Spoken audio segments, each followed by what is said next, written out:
আজকে আমি ঠিক করেই নিলাম যে আমি আজকে আর বাড়িতে থাকবো না, আজকে আমি বেরোবই। আসলে গত কয়েকদিন থেকে আমি ভেবেই যাচ্ছি যে না, আজকে আমি বেরোবো, সন্ধ্যা হলে ভাবছি আজকে আমি বেরোবো, কিন্তু ওই যে ইচ্ছাই করছে না, খেতে ইচ্ছা করে কিন্তু তারপর ভাবি না, ঠিক আছে আমি জোম্যাটোতে বা সুইগিতে অর্ডার করে নিব।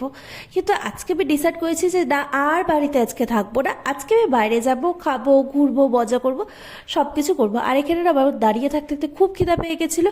এই যে একটা কাজু বাদামের প্যাকেট নিয়ে আসছে, আর এদিকে দেখো আমি একা দাঁড়িয়ে নেই, এখানে একটা বিড়ালও আছে। আসলে লাইটের ওখানে না অনেক পোকা ছিল, তো ও পোকাগুলো খাচ্ছিল আর আমি কাজু বাদাম খাচ্ছিলাম। তারপর দাঁড়িয়ে থাকতে থাকতে তারপর চলে গেলাম হচ্ছে চিক্সার রোলসে। ভাবছিলাম প্রথমে অন্য জায়গায় যাবো, তারপর ভাবলাম যে না, খিদা যখন পেয়েছি চিক্সার রোলসে যাবো। আসলে না আমার চিক্সার রোলসে খাওয়ার ভীষণ ভালো লাগে। আর এখানে আমি অর্ডার করে নিয়েছিলাম চিকেন ডায়নামাইট আর তার সাথে মিক্সড চাউমিন। আসলে আমি যতবারই খেয়েছি ততবারই না ডায়নামাইটটা অন্যরকম দেয়, মানে আগে খেতাম সেটা অন্যরকম একদম ক্রিমি থাকতো, তারপরে কয়েকদিন আগে খেয়েছিলাম ওটা হচ্ছে হালকা হালকা ক্রিমি। আর এটা যে আমি রিসেন্ট যে আমি খাচ্ছি ওটা মধ্যে চিকেন পাকোড়া পপকর্নের মধ্যে একটুখানি মেয়োনিজ, তন্দুরি মেয়োনিজ, একটু চিজ এগুলো দিয়ে দিয়েছে। খেতে অসম্ভব ভালো ছিল। আমার না চিকেন রোলসে খাওয়ার ভীষণ ভালো লাগে। আর এই চাউমিনটা না আমি গেলে পরে অর্ডার করবোই।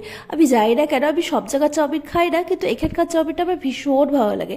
তারপর আমি খাওয়া দাওয়া করে কিন্তু বাইরে চলে আসছি, ভাবছি যে না এখন কোথাও একটা গিয়ে বসে গল্প করব। তো কোথায় যাব অনেক ভাবতে ভাবতে ভাবলাম যে আজকে প্যারেড গ্রাউন্ডে যাবো, কারণ আমি না রাতের বেলা করে প্যারেড গ্রাউন্ডে অনেক বছর পর আসলাম।